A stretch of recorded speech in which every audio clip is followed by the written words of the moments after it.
Hello, beautiful souls. This is Sanvi Sharma. I welcome you all to my YouTube channel Soulful Journey. आज मैं आप लोगों के लिए एक जनरलाइज टैरो रीडिंग लेकर आई हूँ। आपके पार्टनर के साथ जो कुछ भी अभी चल रहा है आपका, क्या ये दूरी बस एक फेज है या आप दोनों के बीच सब कुछ बदलने वाला है? क्योंकि अगर आप ये जानने के लिए रीडिंग देख रहे हैं कि आपके पार्टनर कब दोबारा आपके करीब आएंगे, आप दोनों के बीच बात कब ठीक होगी और आखिर वो क्या होगा जो इस रिश्ते को दोबारा संभाल देगा, तो आज की रीडिंग बहुत इंपॉर्टेंट है। इस रीडिंग में हम सिर्फ ये नहीं देखेंगे कि रिश्ता ठीक होगा या नहीं, हम टाइमिंग देखेंगे, रीजन देखेंगे और वो टर्निंग पॉइंट देखेंगे जिसके बाद आपके पार्टनर का बिहेवियर आपके टुवर्ड्स बदल सकता है। और हो सकता है जो चीज आप अभी इस रिश्ते के एंड की वजह समझ रहे हैं, वही चीज एक्चुअली आप दोनों के बीच रीयूनियन का रीजन बनने वाली हो। तो देखते हैं आपके पार्टनर और आपका रिश्ता कब और कैसे ठीक होने वाला है। आज की जो ये रीडिंग है, ये एक जनरलाइज्ड रीडिंग है। बहुत सारी एनर्जीज निकल कर आएंगी। जो भी एनर्जीज आपके साथ रेजोनेट करेंगी, आप उन्हीं एनर्जीज को पिक कीजिएगा। बाकी एनर्जीज आप दूसरों के लिए रहने दीजिएगा। आप मेल हैं, फीमेल हैं, मैरिड है, अनमैरिड है, डिवोर्स्ड है, एक्स्ट्रा मैरिटल अफेयर में है, लॉन्ग डिस्टेंस रिलेशनशिप में है, या फिर किसी कॉम्प्लिकेटेड रिलेशनशिप में है, आज की रीडिंग डेफिनेटली आपके साथ रेजोनेट होगी। आज की रीडिंग में मैं किसी भी पर्टिकुलर ज़ोडिक साइन का नाम नहीं लूंगी, क्योंकि ये रीडिंग सभी ज़ोडिक साइंस के लिए है, सभी राशियों के लिए है। सो यहाँ पर जो कार्ड्स निकल कर आए हैं वो है किंग ऑफ स्वॉर्ड्स का कार्ड है, 10 ऑफ वैंड्स का कार्ड है, द लवर्स का कार्ड है, 7 ऑफ कप्स का कार्ड है, जजमेंट का कार्ड है। द नेक्स्ट कार्ड है 6 ऑफ वैंड्स का कार्ड है। The next card over here is temperance का कार्ड है। The next card is the hierophant का कार्ड है। The next card is the chariot का कार्ड है। The next card over here is the Empress का card है and bottom of the deck पर यहाँ पर 9 ऑफ कप्स का कार्ड है। देखिए, कार्ड्स को देखकर एक चीज तो मैं बहुत क्लियरली आपसे कह सकती हूँ कि आप दोनों एक दूसरे के साथ अपना फ्यूचर बनाना चाहते हैं। आप चाहे जितना मर्जी इस बात के लिए मना कर लें, आप चाहे जितना मर्जी इस बात को नकार लें, लेकिन डिजायर तो आपकी भी यही है, क्योंकि आपको जो इमोशनल सेटिस्फेक्शन आपके पार्टनर के साथ मिली थी पास्ट में, ये जो सपने अपने अपने पार्टनर के साथ सजाए थे, वो आप किसी और के साथ नहीं देख सकते हैं। आपको आपके पार्टनर के साथ एक अलग सा सुकून मिला था, और ऐसा नहीं है कि सिर्फ आपको ही वो सुकून मिला, आपके पार्टनर ने भी उस तरीके का सुकून अपनी लाइफ में एक्सपीरियंस किया है आपके साथ। तो दोनों की अल्टीमेट डिजायर ये है कि रिलेशनशिप में रीयूनियन की एनर्जीज चैनलाइज होनी चाहिए। फ्यूचर आप दोनों एक दूसरे के साथ अपना देखते हैं, उस फ्यूचर के बारे में कल्पना करते हैं, मैनिफेस्ट करते हैं, और आप दोनों ही एक दूसरे के बिना नहीं रह सकते हैं। और ये बात अपने आप से छुपाने की जरूरत नहीं है। हालात चाहे आपके रिश्ते में कुछ भी क्यों ना हो, लेकिन एक स्ट्रॉन्ग डिजायर आप दोनों की तरफ से यहाँ पर नजर आ रही है, वो रीयूनियन की डिजायर है। तो इसका मतलब अभी भी आपका रिश्ता जिंदा है। इस रिश्ते में जब इमोशंस है, एक दूसरे के साथ जीने की इच्छा है, तो ऑब्वियसली ये रिश्ता जिंदा है। तो आप ये नहीं कह सकते हैं कि ये रिश्ता अभी एक डेड पॉइंट पर आ गया है। दोनों की डिजायर्स एक दूसरे को लेकर खत्म नहीं हुई हैं, और ये डिजायर्स सिर्फ अट्रैक्शन की डिजायर्स नहीं है, ये कोई सेक्सुअल डिजायर्स नहीं है। एक्चुअली आपके पार्टनर और आप एक दूसरे से बेहद मोहब्बत करते हैं। आपको तो ये बात बहुत पहले ही रियलाइज हो चुकी थी कि आपके पार्टनर के साथ जो आपका कनेक्शन है ना, वो बहुत ही स्पेशल और सीक्रेट कनेक्शन है। आप दोनों एक दूसरे के साथ सिर्फ इसी जन्म में नहीं मिले हैं, आप दोनों एक दूसरे से पास्ट लाइफ से कनेक्टेड हैं, और आपने इस बारे में अपने पार्टनर के सामने भी चीजें एक्सप्रेस करने की कोशिश की होगी, लेकिन आपके पार्टनर ने उस टाइम पर आपकी बातों को उतना सीरियसली नहीं लिया। लेकिन जैसे जैसे वक्त बीता है ना, आपके पार्टनर को ये बात समझ आ गई है कि जो बातें आप किया करते थे, जो आपके पार्टनर को आपकी बातें बहकी बहकी लगती थी, वो बातें सब सच हैं। उन्हें ये फ़ील होता है कि आप सोल लेवल पर एक-दूसरे के साथ अटैच्ड हैं और आप दोनों को सोल लेवल पर कोई भी एक-दूसरे से अलग नहीं कर सकता है। ये बहुत ही सेक्रेड चीज़ है, बहुत ही ख़ास चीज़ है, ठीक है? और ये इमोशन आपने तो जिया है, आपके पार्टनर अब उसे महसूस कर पा रहे हैं। तो ये बहुत खूबसूरत एक रिलेशनशिप का पार्ट होता है, जब वो soul to soul connection feel होता है। आपके पार्टनर को भी आपके साथ वो कनेक्शन फ़ील हो रहा है, ओके? और आपके पार्टनर की ये डीपेस्ट डिज़ायर है कि उनकी लाइफ़ के अंदर जो कुछ भी चल रहा है, जो भी ऑपोज़िट फ़ोर्सेस चल रहे हैं, वो उन्हें बैलेंस करके डिटर्मिनेशन के साथ, फ़ोकस के साथ आपकी तरफ को बढ़ पाएँ। ऐसा नहीं है कि आपके पार्टनर ने इस रिलेशनशिप पर गिव अप कर दिया है। आप उनके फैसले देखकर, उनके एक्शंस देखकर ये अनुमान लगा रहे हैं कि शायद आपके पार्टनर अब आपके अंदर इंटरेस्टेड नहीं है या वो इस रिलेशनशिप को भूल चुके हैं, तो ऐसा बिल्कुल भी नहीं है।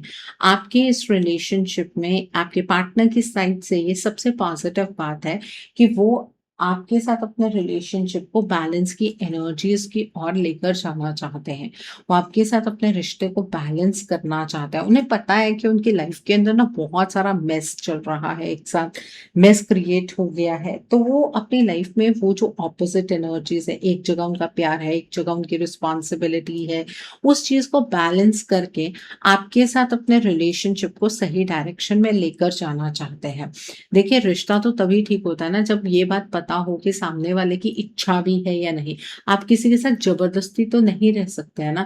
लेकिन ये बात इन कार्ड से बिल्कुल क्लियर होती है कि आपके पार्टनर सच में आपके लिए बहुत गहरे जज़्बात रखते हैं और वो आपके साथ अपने फ्यूचर को बनाना चाहते हैं, इसमें कोई डाउट नहीं है। लेकिन आजकल आप देख रहे होंगे कि आपके पार्टनर ना बैलेंस की स्टेट में उतने ज़्यादा नहीं है बट ओवर एनालिसिस की स्टेट में है। आपके पार्टनर सोचते कुछ है मतलब आप तक वाइब्रेशन कुछ और आती है और फिजिकल वर्ल्ड में जब आप देखते हैं तो आपको कुछ और ही महसूस होता है कि आपके जो पार्टनर है वो उस तरीके से तो एक्ट नहीं कर रहे हैं जिस तरीके की वो वाइब्रेशन सेंड कर रहे हैं। देखिए, आपके पार्टनर ना अपने इमोशंस और एक्शंस के बीच में एक्चुअली बैलेंस भी क्रिएट करना चाहते हैं और इसी चीज़ को आपके पार्टनर बहुत ज़्यादा डीपली एनालाइज कर रहे हैं। वो आपको छोड़ना नहीं चाहते हैं। अगर आपको ऐसा लगता है कि वो आपको छोड़कर आगे बढ़ना चाहते हैं, अगर ये चीज़ ही आपके पार्टनर ने करनी होती तो उन्हें आपके प्यार की रियलाइज़ेशन ही नहीं होनी थी। उन्हें तो इस बात का भी बहुत ज़्यादा गिल्ट है कि उन्होंने आपके साथ गलत किया। उन्होंने जो कुछ आपके साथ गलत किया है वो आज के टाइम पर उनके लिए एक बर्डन बना हुआ है। आपके पार्टनर को ऐसा लगता है कि आपने हमेशा इस रिलेशनशिप को नर्चर किया, आपने हमेशा इस रिलेशनशिप को सँभाला और बदले में आपके पार्टनर ने क्या किया? हमेशा इस रिश्ते को उलझा कर रख दिया और ये जो डिसीज़न उन्होंने आपसे दूर जाने का बनाया था, इसके बाद तो आपका रिश्ता और ज़्यादा उलझ गया ना। तो इस स्टेज पर आपके पार्टनर इस रिलेशनशिप को बेसिकली लेकर ही नहीं जाना चाहते थे और आज जब वो इस स्टेज पर पहुँच गए हैं, आपका रिश्ता इस स्टेज पर पहुँच गया है, तो आपके पार्टनर ना बहुत ज़्यादा बर्डन्ड फ़ील कर रहे हैं। उन्हें ऐसा लग रहा है कि पहले वो आपके साथ मिलकर चीज़ों को सॉर्ट आउट कर सकते थे। अब सारी रिस्पॉन्सिबिलिटी उन्हीं के कंधों पर आ गई है क्योंकि अगर आपके पार्टनर अपनी साइड से आपको चीज़ें समझाने की कोशिश करेंगे या वो आपको बताएँगे कि उनकी लाइफ़ में क्या चल रहा है, तो आप उनकी उन बातों को सिर्फ़ एक बहाना ही मानेंगे। आप ये नहीं समझ पाएँगे कि आपके पार्टनर कितना एग्ज़ॉस्ट हो रहे हैं। आपको ऐसा लगेगा कि आपके पार्टनर दोबारा से आपको धोखा देने की तैयारी कर रहे हैं। इसलिए वो आपसे कुछ चीज़ें डायरेक्टली नहीं कहते हैं। लेकिन एक बात और आपको समझनी होगी कि आपके पार्टनर ना आज के टाइम पर थोड़े से आपको ट्रांसफॉर्म्ड लग रहे हैं और उसके पीछे का कारण क्या है? वो कारण है प्रेशर। आपके पार्टनर के ऊपर अलग-अलग तरीके का प्रेशर है, जिसकी वजह से आपको आपके पार्टनर बदले-बदले नज़र आते हैं। ये प्रेशर कैसा है और ये आपके पार्टनर के ऊपर किस तरह का इम्पैक्ट डाल रहा है, इसकी हम डिस्कशन करेंगे। लेकिन एक बात समझ लीजिए कि आपके पार्टनर आपके लिए और अपने इस रिलेशनशिप के लिए एक स्टेबल डिसीजन बनाना चाहते हैं, एक मैच्योरिटी से भरा वो डिसीजन लेना चाहते हैं और जब तक वो ये डिसीजन बना ना लें, उसकी एग्ज़ीक्यूशन को प्लान कर ना लें, तब तक वो ये बातें अपने मुँह से आपसे नहीं कहेंगे क्योंकि वो आपको कोई खोखली उम्मीद नहीं देना चाहते हैं। तो यहाँ पर ये बात तो समझ आ रही है कि आपका ये रिलेशनशिप ठीक हो सकता है क्योंकि आप दोनों का ही माइंडसेट उस तरीके का है। तो ये जो एनर्जी है, ये आपके रिश्ते के लिए पॉजिटिव है। तो इस एनर्जी को आपको क्लेम करना नहीं भूलना है। इस एनर्जी को क्लेम करने के लिए आप कमेंट सेक्शन में 888 हार्ट ज़रूर टाइप कीजिएगा। तो आपका रिलेशनशिप ठीक हो सकता है क्योंकि आपके पार्टनर अपनी मर्ज़ी से आपसे दूर नहीं गए हैं। हालात उस तरीके के क्रिएट हो चुके हैं जिसकी वजह से वो आपसे दूर गए हैं। उसके अलावा यहाँ पर मुझे कोई और बात नज़र नहीं आ रही है। ओके, सो आइए अब हम ये जान लेते हैं। तो ये रिलेशनशिप ठीक हो सकता है, ये बात तो समझ आ गई है। लेकिन ये रिलेशनशिप ठीक कैसे होगा, कब होगा, उसके बारे में बात कर लेते हैं। देखिए, आप अभी तक जितना अपने रिलेशनशिप को समझ पाए हैं, इतनी बात तो आपको पता ही होगी कि आपके रिश्ते में एक थर्ड पार्टी एनर्जी एग्ज़िस्ट कर रही है और ये जो थर्ड पार्टी है, ये बहुत ही सेल्फिश किस्म की थर्ड पार्टी है। ये थर्ड पार्टी आप दोनों के बीच में जब से आई है ना, तब से आपका एक्चुअली रिलेशनशिप बिगड़ गया है या आप यूँ कह सकते हैं कि बहुत ज़्यादा उलझ गया है और आपके पार्टनर इस थर्ड पार्टी के असली इरादों को समझ नहीं पा रहे हैं क्योंकि इस थर्ड पार्टी ने आपके पार्टनर के सामने अपनी इमेज ही इस तरीके की बनाई है। अब आपके पार्टनर कोई इतने इनएक्सपीरियंस्ड इंसान तो नहीं है जो वो इस थर्ड पार्टी के इरादों को ना समझ पाए। ये बात इस थर्ड पार्टी को भी मालूम है कि आपके पार्टनर इस थर्ड पार्टी के इंटेंशंस को आज नहीं तो कल समझ जाएँगे। तो उन चीज़ों को अवॉइड करने के लिए कि आपके पार्टनर इस थर्ड पार्टी से क्वेश्चन पूछें, इस थर्ड पार्टी ने धीरे-धीरे आपके पार्टनर की लाइफ में ज़हर घोला है। आपके पार्टनर इमोशनली कन्फ्यूज़ नहीं है, लेकिन वो अपनी लाइफ को लेकर बहुत ज़्यादा कन्फ्यूज़्ड हैं और ये कन्फ्यूज़न इसलिए है क्योंकि लाइफ में बहुत सारी चीज़ें एक साथ होनी शुरू हो गई हैं। अब आप ये कहेंगे कि मैम जो कुछ भी हमारे पार्टनर की लाइफ में हो रहा है, वो उनकी वजह से हो रहा है, वो इस थर्ड पार्टी की वजह से कैसे हो सकता है? यहीं पर ही तो आप गलती कर रहे हैं। जो कुछ भी घटित हो रहा है, वो इस थर्ड पार्टी की वजह से घटित हो रहा है। इस थर्ड पार्टी ने पहले आपके पार्टनर को किस तरह से उलझाया कि उनके इमोशंस को इस थर्ड पार्टी ने एंटेंगल कर दिया, उलझा कर रख दिया। आपके पार्टनर के इमोशंस को सप्रेस करने की कोशिश इस थर्ड पार्टी ने की। फिर इस थर्ड पार्टी ने आपके पार्टनर की हेल्थ पर इम्पैक्ट डाला, उनके फाइनेंसेस पर इम्पैक्ट डाला और ये सिर्फ बातों से नहीं किया है इस थर्ड पार्टी ने। इस थर्ड पार्टी ने आपके पार्टनर को आपसे दूर करने के लिए या उनकी ज़िंदगी में उन्हें उलझाने के लिए डार्क एनर्जीज़ का इस्तेमाल किया है, ब्लैक मैजिक का इस्तेमाल किया है, स्पेल वर्क का इस्तेमाल किया है, जिसकी वजह से आज आपकी ज़िंदगी इस तरीके से उलझी हुई है, आपका रिश्ता इस तरह से उलझा हुआ है और आज आप दोनों एक-दूसरे के सामने आकर खड़े हो गए हैं। एक-दूसरे के साथ होने की बजाय एक-दूसरे के आमने-सामने आकर आप खड़े हो गए हैं, वो सिर्फ़ इस थर्ड पार्टी की इंटरफेरेंस की वजह से हुआ है। अब ये जो थर्ड पार्टी है, ये बहुत ही चालाक है। ये थर्ड पार्टी क्या कर रही है, इसने अपना रोल ही वो चूज़ किया है कि आपके पार्टनर अगर अपनी ज़िंदगी में कुछ भी प्लानिंग करेंगे, तो वो इस थर्ड पार्टी के साथ शेयर करते हैं या वो इस थर्ड पार्टी से एडवाइस लेते हैं क्योंकि इस थर्ड पार्टी ने आपके पार्टनर के सामने अपनी समझ का प्रदर्शन किया है। इसने आपके पार्टनर को ये यकीन दिलाया है कि जो कुछ भी एडवाइसेज़ ये थर्ड पार्टी आपके पार्टनर को देगी, वो आपके पार्टनर के हित में ही होंगी, ठीक है? तो इसलिए आपके पार्टनर अगर आपके लिए कभी कोई एक्शन प्लान भी करते हैं ना, तो वो एक्शन एग्ज़ीक्यूट क्यों नहीं कर पाते हैं, उसके पीछे का मेन कारण ये थर्ड पार्टी है। और ऐसा भी नहीं है कि इस थर्ड पार्टी ने आपके पार्टनर के ऊपर एक बार डार्क एनर्जी का इस्तेमाल किया, ब्लैक मैजिक का इस्तेमाल किया और ये थर्ड पार्टी रुक गई, नहीं।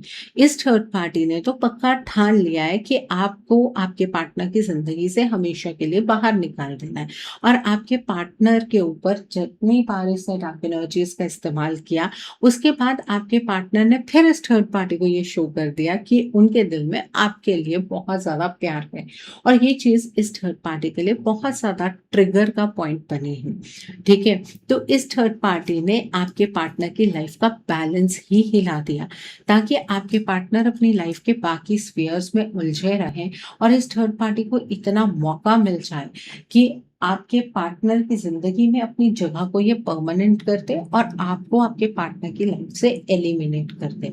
और इसी चीज़ को ये थर्ड पार्टी बहुत टाइम से चैनलाइज़ करने की कोशिश कर रही है। अभी तक इस थर्ड पार्टी को कामयाबी नहीं मिली है, बट ऐसा नहीं है कि इसके एफर्ट्स से रिज़ल्ट नहीं दे रहे हैं। रिज़ल्ट दे रहे हैं, तभी तो आपके पार्टनर की ट्रांसफॉर्मेशन हो रही है। आपके पार्टनर जो पहले कभी ये नहीं सोचते थे कि दुनिया उनके बारे में क्या सोचती है, समाज क्या सोचता है, या फिर जो चीज़ें आपके पार्टनर को पहले इफ़ेक्ट ही नहीं करती थी, आज उन चीज़ों का प्रभाव आपके पार्टनर के ऊपर बहुत ज़्यादा है। आपके पार्टनर जहाँ पर क्लियर हेडेड पर्सन थे, वहीं पर आज आपको आपके पार्टनर बहुत उलझे-उलझे नज़र आते होंगे। आपके पार्टनर के डिसीज़न्स में क्लैरिटी नहीं है, और जब तक ये क्लैरिटी नहीं आएगी, तब तक आपका रिश्ता ठीक नहीं हो सकता। सिर्फ़ चाहने से चीज़ें ठीक नहीं होती हैं, ठीक है? चाह तो आप भी बहुत टाइम से रहे हैं, और आपके पार्टनर भी, कि आपके पार्टनर आपको एक स्टेबल कमिटमेंट दे दें। ये मैंने क्लीयरेंस का कार्ड निकाला था कि उनका प्यार किस हद तक का है। आपके पार्टनर का प्यार इस हद तक का है कि वो आपको सबके सामने कमिटमेंट देना चाहते हैं। वो अपने जज़्बातों को आपके सामने रखना चाहते हैं। लेकिन जो साइकिल इस थर्ड पार्टी ने चैनलाइज़ किया है ना आप दोनों के बीच में, वो इतना ज़्यादा टॉक्सिक है कि आपके पार्टनर उस टॉक्सिसिटी से बाहर ही नहीं निकल पा रहे हैं। और अब आप ये बात कहेंगे कि मैम, कभी तो यूनिवर्स इस थर्ड पार्टी को इसके कर्मों की सज़ा देंगे। देखिए, ये थर्ड पार्टी यहाँ पर पास्ट लाइफ कार्मिक नज़र आ रही है, और जब पास्ट लाइफ की बात हो, तो इसको इसके कर्मों का फल तो बाद में मिलेगा, पहले ये अपना पिछला कर्मा न्यूट्रलाइज़ करेगी, ठीक है? तो अगर आप इस चीज़ की वजह से हाथ पर हाथ धर कर बैठे हैं कि इस थर्ड पार्टी को इसके कर्मों की सज़ा मिलेगी और आपके पार्टनर आपके पास वापस आ जाएँगे, ऐसी एनर्जीज़ यहाँ पर मुझे नज़र नहीं आ रही है। तो आपका रिश्ता कब ठीक हो सकता है? जब आपके पार्टनर अपनी ओरिजिनल एनर्जीज़ में वापस आएँगे। और आपके पार्टनर ओरिजिनल एनर्जीज़ में कब वापस आएँगे? जब वो इस डार्क एनर्जी के साइकिल से बाहर निकलेंगे। अब आपके पार्टनर उस साइकिल को अपने आप ब्रेक नहीं कर सकते हैं। अगर आपको लगता है कि आपके पार्टनर इस थर्ड पार्टी के साइकिल को खुद ब्रेक करके आपके पास वापस आ जाएँगे, तो वो एनर्जीज़ यहाँ पर बिल्कुल भी नज़र नहीं आ रही है, क्योंकि आपके पार्टनर को ये थर्ड पार्टी उतनी इजाज़त ही नहीं देती है। आपके पार्टनर सोचते तो हैं कि मैच्योरिटी से उन्हें आपकी तरफ बढ़ना है, लेकिन वो सिर्फ़ सोच है। एक्शन की एनर्जीज़ यहाँ पर मिसिंग है, और जब तक ये थर्ड पार्टी एग्ज़िस्ट कर रही है या ये डार्क एनर्जीज़ का इस्तेमाल कर रही है, तब तक वो इम्पैक्ट आ ही नहीं पाएगा। वो एक्शन की एनर्जी स्टार्ट हो ही नहीं पाएँगी, ठीक है? तो आपको आपके पार्टनर को इस एनर्जीज़ से, जो डार्क एनर्जी के साइकिल से कंप्लीटली बाहर निकालना है। एक बार आपके पार्टनर ओरिजिनल एनर्जीज़ में आ गए, तो उसके बाद 5 हफ्ते के अंदर-अंदर आपको कमिटमेंट मिल जाएगी। 5 हफ्ते के अंदर-अंदर आपके पार्टनर इस थर्ड पार्टी को अपनी लाइफ से एलिमिनेट कर देंगे। लेकिन कब? जब पहले आप उस साइकिल को ब्रेक करेंगे। और अब इस साइकिल को ब्रेक करने का टाइम ना आपके पास बहुत कम है, क्योंकि अभी जो नो मून गया है, उस पर आपके पार्टनर के हार्ट चक्र को ब्लॉक किया है इस थर्ड पार्टी ने, पहली कोशिश की है। तो आपके पार्टनर के जो जज़्बात हैं वो और ज़्यादा दबने वाले हैं, और रक्षाबंधन पर first cycle of elimination channelize होगा, और दिवाली पर final cycle of elimination channelize होगा। एक बार final cycle of elimination channelize हो गया, उसके बाद आपके पार्टनर और आपके बीच की एनर्जीज़ रिवर्सिबल नहीं रहेंगी। मतलब ब्लॉकेजेज़ इतनी गहरी हो जाएँगी कि आपके पार्टनर इस थर्ड पार्टी को कमिटमेंट देने लगेंगे। सो अब वक़्त रहते आपको अपने रिश्ते के लिए एक्शन लेना चाहिए। एक्शन लेने के लिए आप क्या कर सकते हैं? आपको अपने रिलेशनशिप के रिगार्ड में एक रीडिंग बुक करनी चाहिए। रीडिंग में आप ब्लॉकेजेज़ को जानिए, अकॉर्डिंगली आप अपने रिश्ते के लिए कोई हीलिंग का प्रोसेस या फिर कोई रेमेडी गो थ्रू कर सकते हैं। अगर आप मेरे साथ के रीडिंग बुक करना चाहते हैं, तो मेरे व्हाट्सएप के थ्रू या फिर मेरी ईमेल आईडी के थ्रू आप ये रीडिंग बुक कर सकते हैं। मेरा व्हाट्सएप नंबर और ईमेल आईडी स्क्रीन पर फ्लैश होंगे। आप मुझे डायरेक्ट कॉल नहीं करेंगे, आप मुझे व्हाट्सएप पर मैसेज कीजिए, मेल ड्रॉप कीजिए, मैं आपको रिप्लाई ज़रूर दूँगी। डायरेक्ट कॉल पिक कर पाना मेरे लिए पॉसिबल नहीं हो पाता है। और मैं आपको ये भी नहीं कहूँगी कि आपको रीडिंग सिर्फ़ मेरे साथ ही बुक करनी है। आपको जिस पर फ़ेथ है ना, आप उनके साथ रीडिंग बुक कर सकते हैं, कोई प्रॉब्लम नहीं है। बट अपने रिश्ते के लिए स्टैंड ले लीजिए, क्योंकि अगर ये वक़्त भी आपके हाथ से निकल गया ना, तो पछतावे के अलावा आपके पास कुछ भी नहीं बचेगा। इस बात को आपको समझने की ज़रूरत है। आपका ये मानना कि डार्क एनर्जीज़ एग्ज़िस्ट नहीं करती, वो आपका बिलीफ सिस्टम है। लेकिन अगर कोई पॉज़िटिव चीज़ एग्ज़िस्ट कर रही है, तो नेगेटिव चीज़ भी होती है। और आज के टाइम पर तो लोगों ने सामने से लड़ना बंद ही कर दिया है। आज के टाइम पर तो किसी ने किसी को भी हर्ट करना हो, तो इसी तरीके के प्रैक्टिसेस में सामने वाला इंसान इन्वॉल्व हो जाता है, क्योंकि एक्सपोज़र बहुत ज़्यादा है। आपके पार्टनर को इवन ये जो थर्ड पार्टी है ना, ये मीठी-मीठी बातें करके भी ब्लैकमेल भी करती है, ठीक है? क्योंकि आपके पार्टनर के कुछ सीक्रेट्स अब इस थर्ड पार्टी के पास है। बहुत टाइम हो चुका है, तो इसने वो सीक्रेट्स बना लिए हैं, जिससे कि ये आपके पार्टनर की सोशल इमेज को टार्निश करने के लिए भी आपके पार्टनर को धमकी देती है। अब आपके पार्टनर इस थर्ड पार्टी की बातों को उस लेवल पर नहीं समझ पाते हैं, और ये थर्ड पार्टी ये बात भी समझ रही है कि आपके पार्टनर के अंदर इमोशंस खत्म नहीं हो रहे हैं। इसका मतलब आपके ज़िंदा रिश्ते को ये थर्ड पार्टी टुकड़ों में मार रही है, और बहुत टाइम से ये चीज़ चल रही है। आपका ये रिश्ता बहुत पहले ही ठीक हो जाना था, अगर आप ये पहला स्टेप अपने रिलेशनशिप के लिए ले लेते। यूनिवर्स से आपने प्रार्थना की, यूनिवर्स ने आपको बार-बार गाइडेंस दी कि आपके रिलेशनशिप में चीज़ें बेहतर हो सकती हैं। लेकिन आपने क्या चूज़ किया? आप अपने पार्टनर को सिर्फ ब्लेम करते रहे। आपने अपने पार्टनर से सवाल करने की कोशिश की, या आप ये एक्सपेक्ट करते रहे कि एक बार आपके पार्टनर आपके साथ क्लियर कम्युनिकेशन कर लें, उसके बाद आप अपने पार्टनर के लिए स्टैंड लेंगे। वो क्लियर कम्युनिकेशन ये थर्ड पार्टी कभी करने ही नहीं देगी। इवन आपको रक्षाबंधन के बाद ये चीज़ समझ में आएगी कि आपके पार्टनर अब इस थर्ड पार्टी को कमिटमेंट दे रहे हैं। उस टाइम पर आपको सभी टैरो रीडिंग्स ना झूठी लगेंगी। आपको ऐसा लगेगा कि हमें तो ऐसा लग रहा था कि हमारा रियूनियन होने वाला है, ये रिश्ता सच्चा है, और हमारे पार्टनर तो इस थर्ड पार्टी को कमिटमेंट दे रहे हैं। वो कमिटमेंट की एनर्जीज़ को ये थर्ड पार्टी चैनलाइज़ करने वाली है। और अगर आपके पार्टनर आपसे मैरिड हैं, तो हो सकता है कि वो इस थर्ड पार्टी के साथ एक हिडन मैरिज कर लें। मतलब जैसे मंदिर में शादी हो जाती है, तो ऐसी कोई कमिटमेंट दे दें। अब ये बातें सुनने में आपको बहुत ज़्यादा बुरी लग रही होंगी, लेकिन आपको इस रीडिंग का एक पॉज़िटिव पर्सपेक्टिव भी तो देखना चाहिए। आपको मैंने ये चेक करके बता दिया कि आपके रिश्ते में अभी भी चीज़ें बेहतर हो सकती हैं, ठीक है?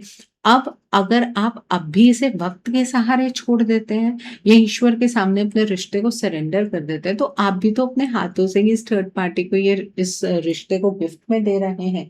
आपको इस थर्ड पार्टी को एलिमिनेट करना है अगर, तो अपने पार्टनर को इस नींद से जगाना होगा। आपके पार्टनर इस थर्ड पार्टी के हाथों की कठपुतली बन चुके हैं। जैसे ये थर्ड पार्टी कह रही है, वैसे आपके पार्टनर कर रहे हैं, और इस बात पर आपको शंका भी तो होनी चाहिए, आपको थोड़ा-सा शक भी तो होना चाहिए कि क्या हो गया? जो इंसान कभी आपकी किसी भी बात को आँख बंद करके यकीन करके नहीं मानता था, वही इंसान आज इस थर्ड पार्टी की हर गलत बात को भी आँख बंद करके मान रहा है। उसके पीछे का कारण क्या है? उस चीज़ के ऊपर जब आप काम करेंगे, तो आपका ये रिश्ता बच जाएगा, ये थर्ड पार्टी एलिमिनेट हो जाएगी, और आप दोनों रियूनियन की एनर्जीज़ में एंटर कर पाएँगे। ओके, सो अब ये रिश्ता बेसिकली आपके हाथ में है। आपके पार्टनर के हाथ में वैसी चीज़ें नहीं है जैसे आप सोच रहे हैं। तो अब आप अपने इस रिश्ते को बचाना चाहते हैं, नहीं बचाना चाहते हैं, आप अपने इस रिश्ते को हमेशा के लिए बर्बाद कर लेना चाहते हैं, वो मर्ज़ी आपकी है। ओके, सो आई होप आज की रीडिंग से आपको बहुत सारी चीज़ों को लेकर क्लैरिटी मिली होगी। नीचे मुझे कमेंट सेक्शन में ज़रूर बताइएगा कि ये रीडिंग आपको कैसी लगी। वीडियो पसंद आई है तो लाइक करना मत भूलिएगा, अपने नियर एंड डियर वंस के साथ शेयर ज़रूर कीजिएगा। हो सकता है किसी को अपनी लाइफ को लेकर, अपने रिश्ते को लेकर कुछ क्लैरिटी मिल सके। So do share my video also. अगर आप मेरी रीडिंग से इन्फ्लुएंस्ड हैं और किसी पर्सनलाइज्ड प्रॉब्लम का सॉल्यूशन मुझसे चाहते हैं, तो आप अपनी पर्सनलाइज्ड रीडिंग मेरे साथ बुक कर सकते हैं। ये बुकिंग आप मेरे व्हाट्सएप के थ्रू या फिर मेरी ईमेल आईडी के थ्रू बुक कर सकते हैं। मेरा व्हाट्सएप नंबर और ईमेल आईडी स्क्रीन पर फ्लैश होंगे।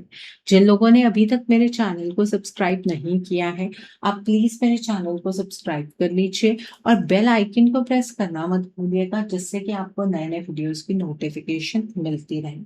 सो thanks for watching, see you soon.